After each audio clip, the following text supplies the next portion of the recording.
Hello and welcome to Bookish and Unbalanced, the podcast that talks all about the good, the bad, the ugly and the beautiful of mental health in the queer book community. I'm Amy Spencer. And I'm Katie Trapp. And I'm Adrian J. Smith. From authors, editors, publishers, readers and reviewers, we all have a state of mental health and we neglect talking about it. Or worse yet, we're ashamed to talk about it. So let's break that stigma. On today's episode, we're interviewing Adrian J. Smith, who is the brainchild behind this podcast. So, Adrian, who are you? I'm Adrian J. Smith, and I write books. I am also a minister by day. I feel like a superhero when I say that. So I'm a minister by day, and I'm an author by night. You've got a cape to go with it. I need a cape, don't I? Do you get one? What should I put on it, though? That's the question. Anyway, so yeah, I'm a minister by day. I work full time as the senior minister of a congregation, and I'm a mother to a 7-year-old and a 5-year-old, and I'm a spouse and an occasional handy woman. But don't ask me to do electrical work because there will be lots of curse words involved. Well, you were the wall any day, but do not make me like change out an outlet or something. Unless you want a new perm. I have been electrocuted multiple times, but that's a different story. We'll tune in next week to find that one out. And we're just like putting a little bonus bit, like. Let AJ teach you how to install a ceiling fan without getting electrocuted. How not to. Okay, so why did you decide this podcast needed to happen? Yeah, so I've been thinking for at least a year to do a podcast about mental health in the book community. My spouse, my husband, really struggles with anxiety, and he has connected with this podcast that he loves and adores that's all about mental health. And he just felt so validated finding somebody else out there who's willing to talk about anxiety and how they struggle with anxiety. And I was like, we need this for the book world, because as far as I know, every single person in the book world struggles with mental health in some capacity or not. I mean, isn't that why we all read books? So for at least a year, I've had this idea for this podcast, but one, I didn't want to do it on my own because it's a lot of work and I've never done a podcast before. 2, I just don't have time. Being a full-time minister, being a full-time author, being a full-time parent and a spouse, I just haven't had a lot of time to really sit down and figure it out. So this summer, after I went to the Golden Crown Literary Society, had a really bad bout with depression that I'm still actually kind of dealing with. And I just kind of was like, this needs to happen. I keep seeing posts pop up in the different Facebook groups of, I'm really depressed, give me a light and fluffy book, or I'm really depressed, give me the darkest book you can think of, because we all need different things when we're in whatever mood we're in. And so I was like, this just needs to happen. So I researched, I did some looking into who could potentially help me with this podcast, and Katie's name came up. And so I cold contacted her via Facebook Messenger, and I was like, hey, and I tried to not make my message like really rambly and like straight to the point. And I'm pretty sure she was anything like mine. It rambled a little bit, but it's fine. Mine was like this long, like was it really to the point? It was to the point because I've now talked for like 3 minutes about this, and you got like the 4-paragraph version. But yeah, so I contacted Katie, and she was like, sure. And so we were talking probably for like a month, and then Amy's name came up, and so I contacted them, and I may or may not have copy and pasted the same thing I sent to Katie. Might have adjusted it slightly since Katie and I had discussed some things, and they had the same reaction of like, sure, let's talk about it. And now they're both stuck with me. So that's pretty much how the podcast got started. Welcome to episode. Found 2 other people who had never done podcasting before to help you in podcasting. Yeah, I'll find someone to ease the load with, and literally we're just like, I don't know what I'm doing. Yeah. Like, help. That's what our weekly business meetings are, right? We don't know what we're doing, so we'll figure it out. See you back in a week when we figure it out. Maybe.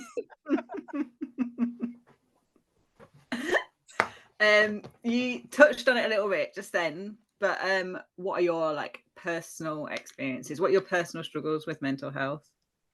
Yeah, so I've struggled with depression on and off my entire life because of the kind of snowball avalanche, whatever you want to call it, of trauma that started essentially when I was born and has continued throughout my life. And so it started with some childhood sexual assault and snowballed into being an only child of single parents. So finances were really tough. So we had food scarcity issues.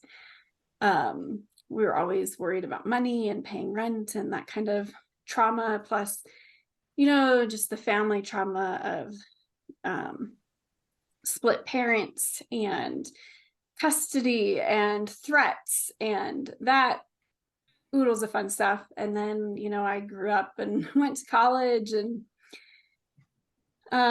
met my spouse, and we got married and we started having kids. And so the second major trauma point would be the birth of my daughter, which was extremely traumatic, nearly took my life.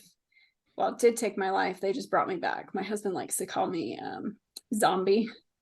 I'm his little zombie. It's his joke. Dark humor is, super helpful with depression.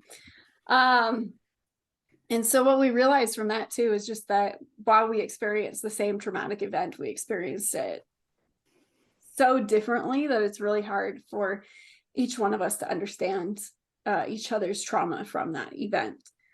And so that's kind of the more recent trauma, I guess. But I also just deal with mental health a lot in my day job, doing some counseling with individuals who come in and,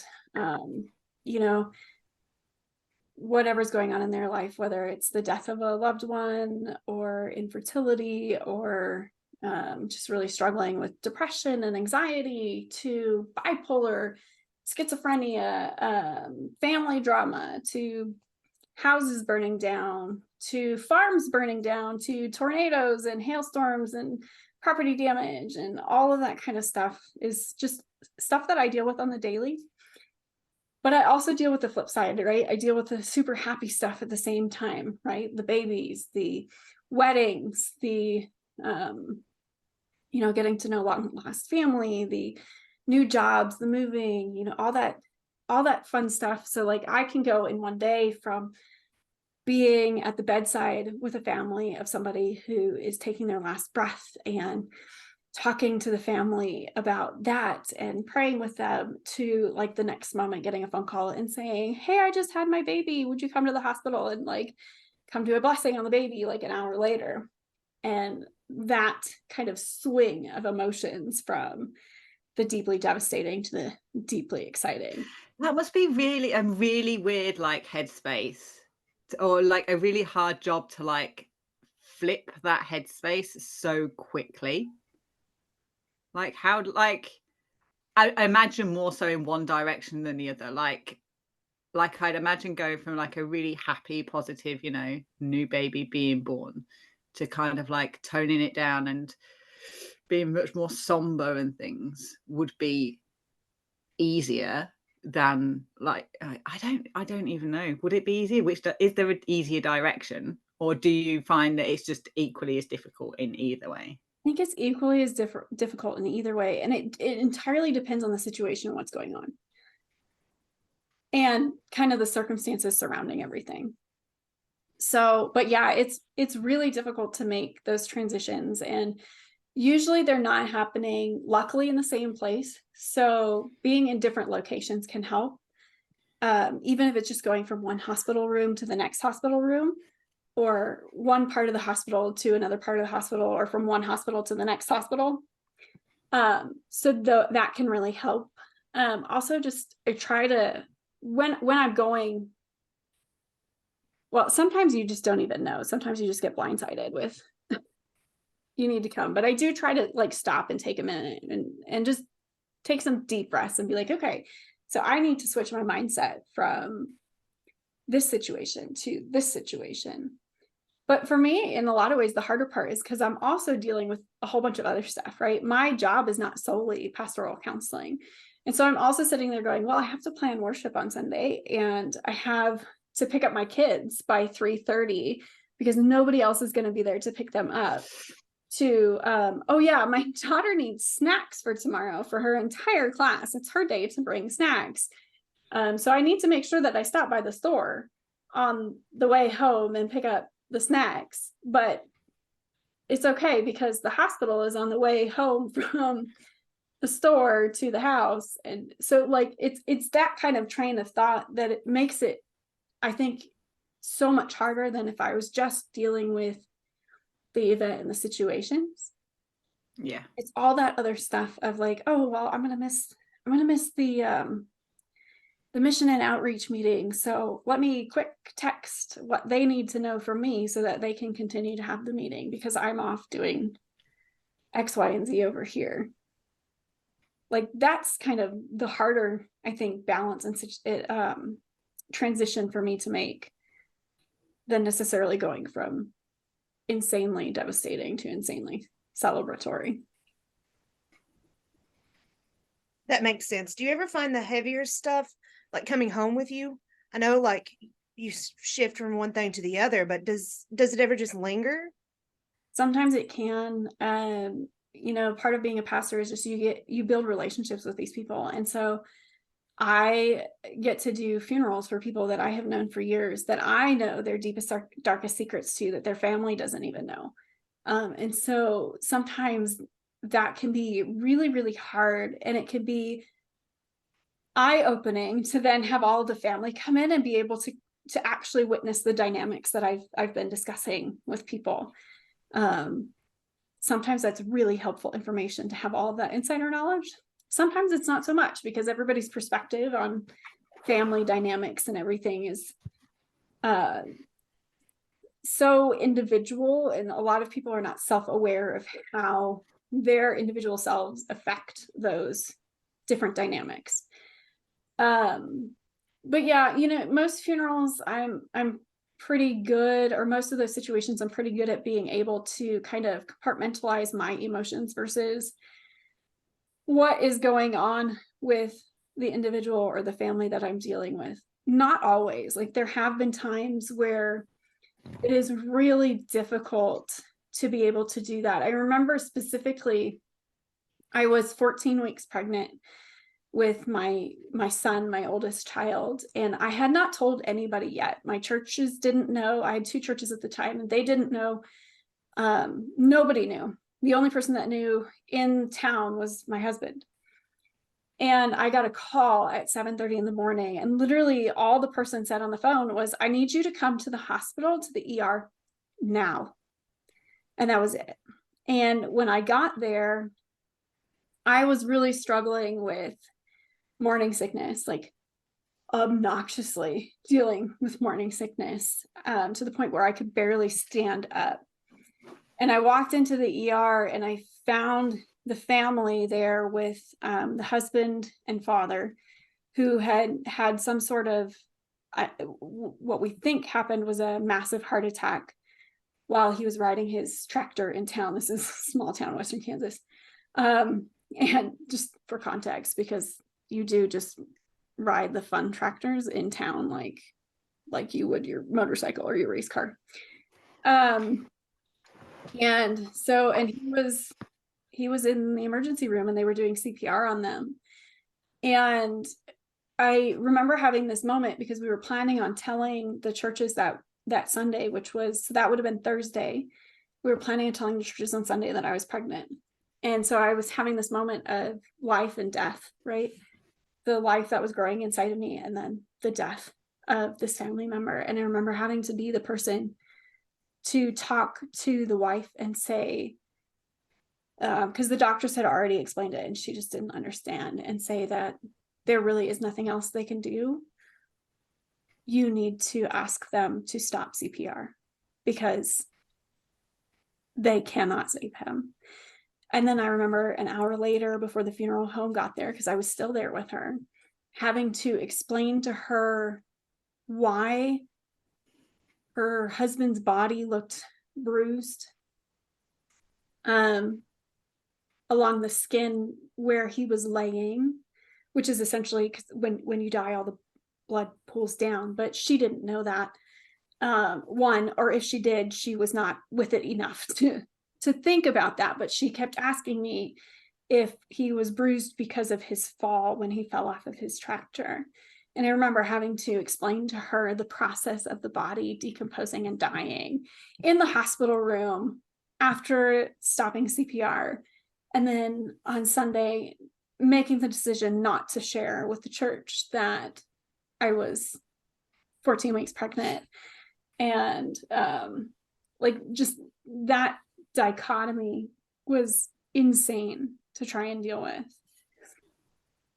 And I don't remember if that actually answered your question, because I don't remember the question.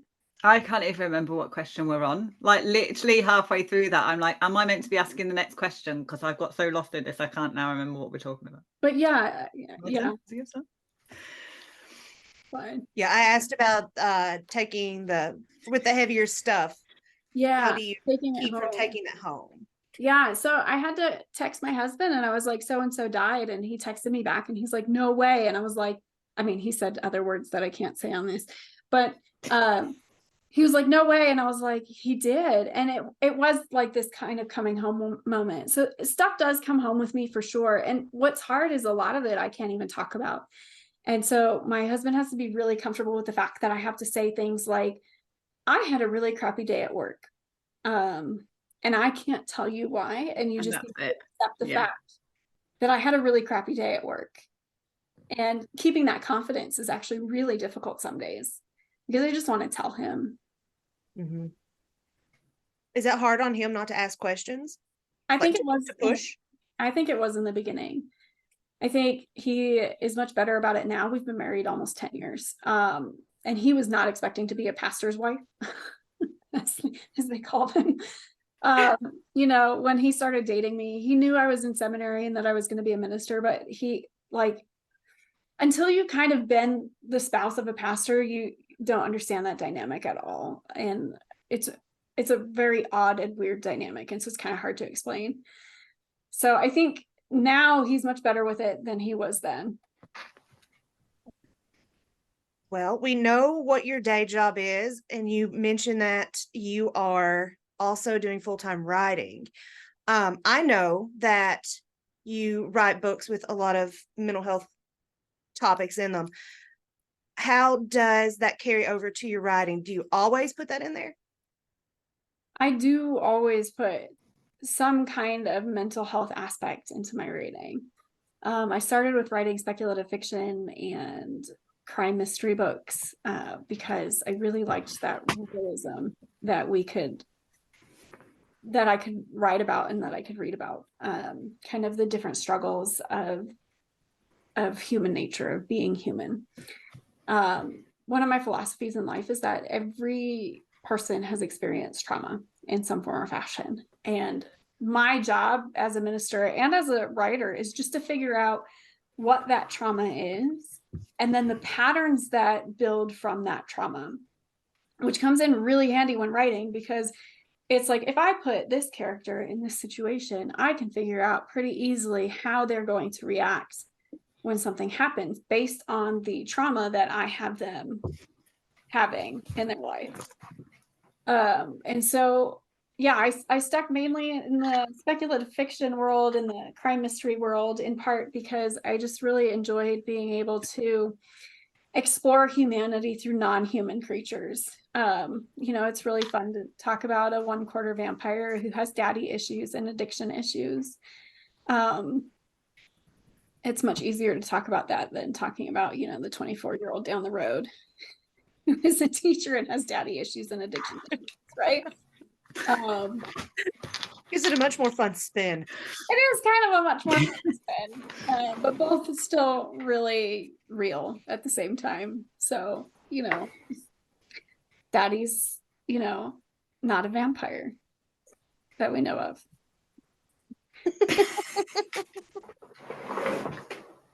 So, but yeah, you know, I started writing romance about 3 years into writing. I always told myself I was never going to write romance because I don't like fluffy romance stuff. I really like that real world stuff. And somebody challenged me. I don't even remember who it was, but they said, you can't write a book. You can't write a romance with a death in it. And I said, challenge accepted.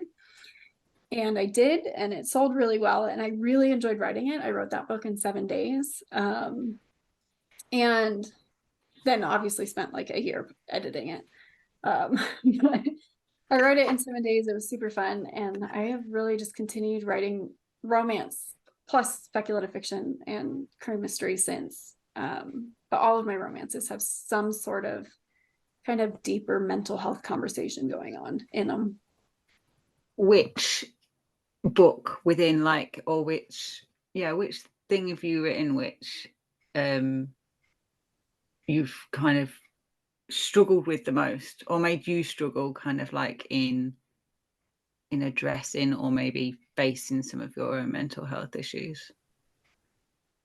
Yeah, a lot of my books are based in my own mental health issues, but that's a different story. The one that I struggled with the most was Indigo 3, which is about 3 women who all have experienced sexual trauma in some form or fashion in different ways. Their family dynamics are different. It's 2 women who have been in a relationship for a very long time, Heidi and Anne, and then you have Lila, who is kind of the wild card that they were not expecting. And so Anne and Heidi have been in a relationship, I think, for 15 years or close to 15 years. And they have opened their relationship because they have figured out in those 15 years that they are not sexually compatible. One is super interested in sex and the other one is not, obviously because of sexual trauma. Fun fact. And then you have Lila, who is this character who will talk about her sexual trauma like she has dealt with it, but it's on a very surface level. And as the story progresses, it's uncovered that her sexual trauma is a lot deeper than either Heidi or Anne thought it was. And so the book was really hard to write because it's based not so much in my sexual trauma of what happened to me specifically, but in my reactions and my processes that I've created because of my sexual trauma. And so I'm a really good mix of Lila and Heidi in terms of how they deal with their sexual trauma. And then my husband, my spouse, is a really good example of Anne. And so that book was really hard because it is a mix of him and me. And I was writing it at a time when his and my relationship was not great. About 2 weeks before I started writing it, I found out that he was very close to cheating on me. We kind of decided it's not really cheating. In other words, you should have conversations with your partners about what constitutes cheating and what doesn't constitute cheating from the beginning. And so I found out that he was talking to some other women online, not to meet up with them, but just to like have those types of fun, I don't know if I can say that word, sexy conversations via online apps. Not that there was any intention to ever meet in person for that. And so I count that as cheating. He did not count that as cheating. And so there was a lot of conversation surrounding that going on while I was trying to write this book that essentially represented our relationship, because I'm an idiot and didn't just decide to go with a different outline that I already had or a different book that I was contemplating writing. I was like stubborn as all heck. And I was like, no, I can write this book.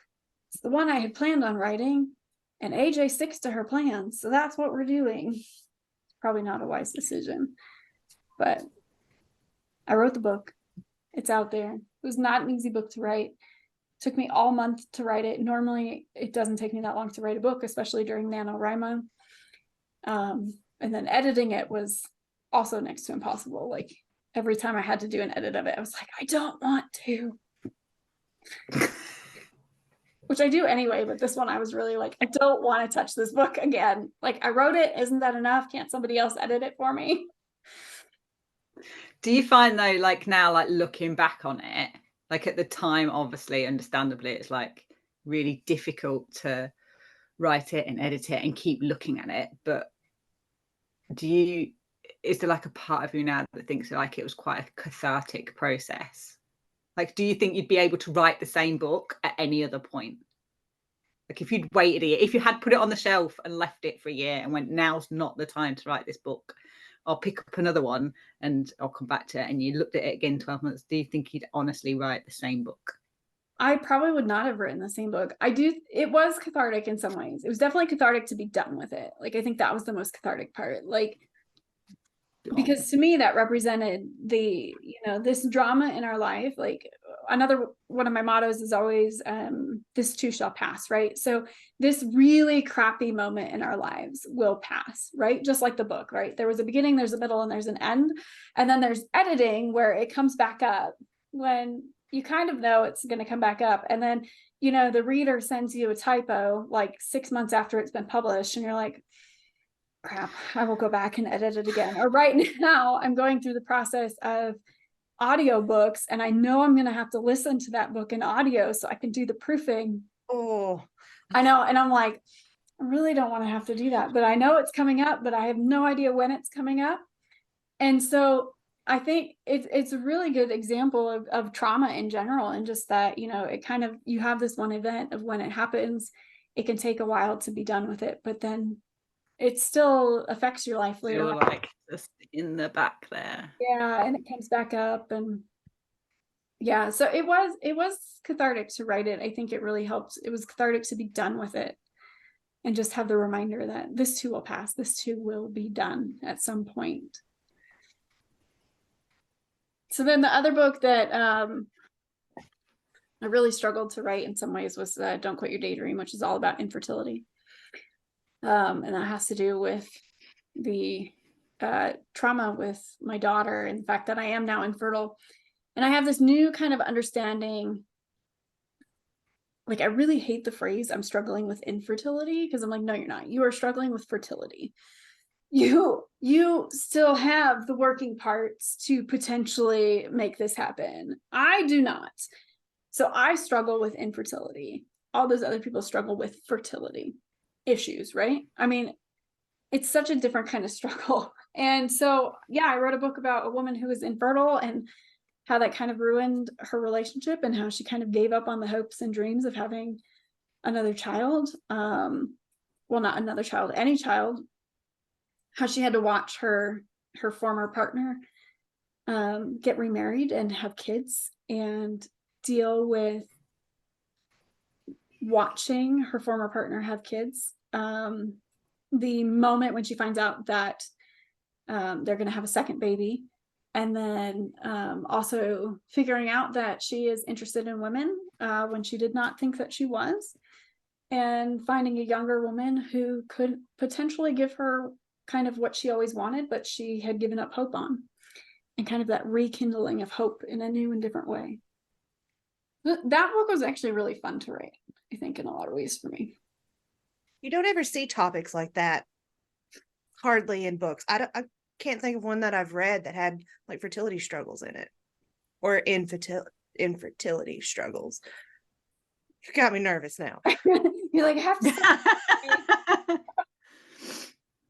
Yeah, no, you don't see books that struggle with that. You don't see books that have, women who have experienced sexual assault, and how you have sex after experiencing a sexual assault. There are certain things, depending on what happened during the assault, there's certain things that you might not want to happen, and just kind of having those conversations, but also like with your partner, yes, but also internally. And you don't find that in books. And I hate that you don't find that in books, because the last statistic I saw said that 70% of women have experienced sexual assault in some form or fashion. And whether it's rape, molestation, whatever, 70%, that's a huge number. So if a huge number of us are reading these books, I think there's a strong majority that want to read the books that want to never see that in a book. And then I think there's also a really good number of women who read these books who want to see that, to know that they are not alone in that, you know. It's that validity piece again, isn't it? It It's is, seeing yourself or seeing someone who resembles you, and seeing that actually whatever you're thinking or whatever you're feeling, whatever you've been through, it's not just you, and it's a big enough, or it's you know, for want of a word, a real enough topic to be able to be included in a book somewhere. Do you know what I mean? Like, it's yeah. And just, how do you have those conversations, right? Like, yeah. how if I can write a character who has to have a conversation with their current or hopefully future partner of, hey, when I was 5 years old, I was sexually molested by my, let's say, uncle. And so there are certain things that I do not want to happen. There are certain things that will affect me. And then there are certain things that will affect me that I have no clue will affect me. You know, like, how do those conversations happen? One, because I think we need to experience that. But also on the flip side, for the partners who are partnered with a spouse or a fiance or girlfriend or whatever, who have experienced that, but they haven't experienced it themselves, how do they react and make sure that this is a safe space for their partner to, one, have those conversations, but two, also have sex, because sex is a thing and we all like to have it. Mostly all of us like to have it. Some of us don't. But those of us who do, like, those are conversations that need to happen. And I think if we can represent those conversations in books, it can help definitely validate. Yeah, validate. You're right. Validate Validify, is that a word? is a word now. But The authors have just said it, so it has to be a word now. That's we're gonna add that to the dictionary as we go. But yeah, it can validate those experiences, but also I think it can just help maybe open the space for those conversations. I can't tell you the number of times I've seen people go like, I have read these books and I have learned so much about myself in the process. You know, or people will come up and be like, I didn't realize this about myself, or just how deep my trauma ran until I read a book with somebody who experienced something similar. So I think those books are really, really, really important. To you, Katie. Right. Well, is there anything else you want to tell us before we start winding this down about mental health? Or I thought you just said before we start or... whining, and I was like, that's a bit harsh. Like, Adrian's just like poured her heart out, and you're like, is there anything else before you carry on whining? Yeah, we won't talk about how the two of you were whining that I was making you do this podcast. I want to point out that you agreed. There was no like arm wrangling or whatever to get you two to do this with me. I thought we had like a few more weeks or months before we had to do it, though. And then she's like, right, well, we'll record it next week then. Yeah, let's go. Then she's naming off people that we're going to interview, and we're just like, No. I'm sorry. No. This is our own anxiety process of how we deal with anxiety, right? Before we get to the event. Right. I haven't traumatized you too much, I hope. No. Okay, so let's get to I'm going to ask you some rapid fire questions, and you don't have long to answer them. Are you timing? Well, you can't sit there and think about them. I want first response. I think I already know the answer to the first question. So we're going to go down these questions. So sorry, my dirty laugh came out then. Like that. Not that I know what the first question is.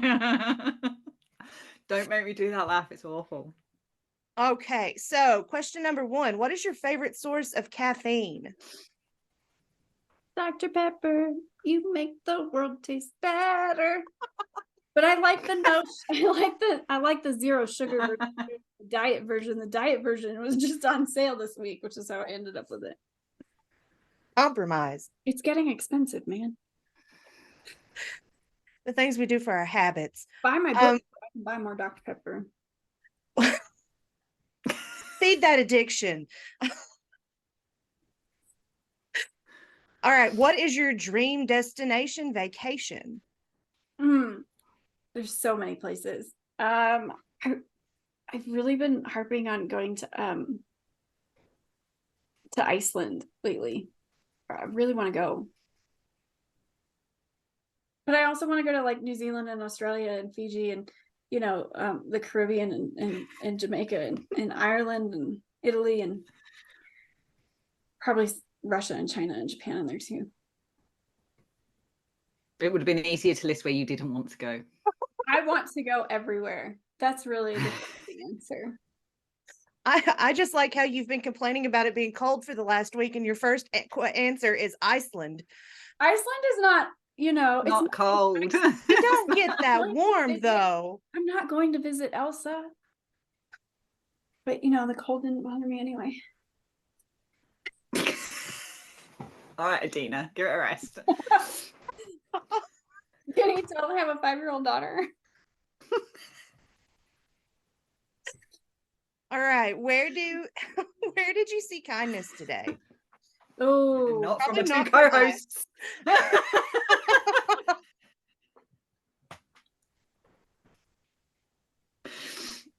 oh, you're expecting me to actually have seen people today. I guess I Got the internet, it counts too. Oh, I have the internet. I haven't even been on the internet. You guys have been messaging me all morning and I've been ignoring you. That's not very kind. It's your fault you made us do this. No, this is a really good question. Oh, okay. I do have an answer. So when I was dropping my kids off at school, this is going to be a longer answer. When I was dropping my kids off at school this morning, my daughter okay, I love her, but she is very short. And she did not quite make it out of the car.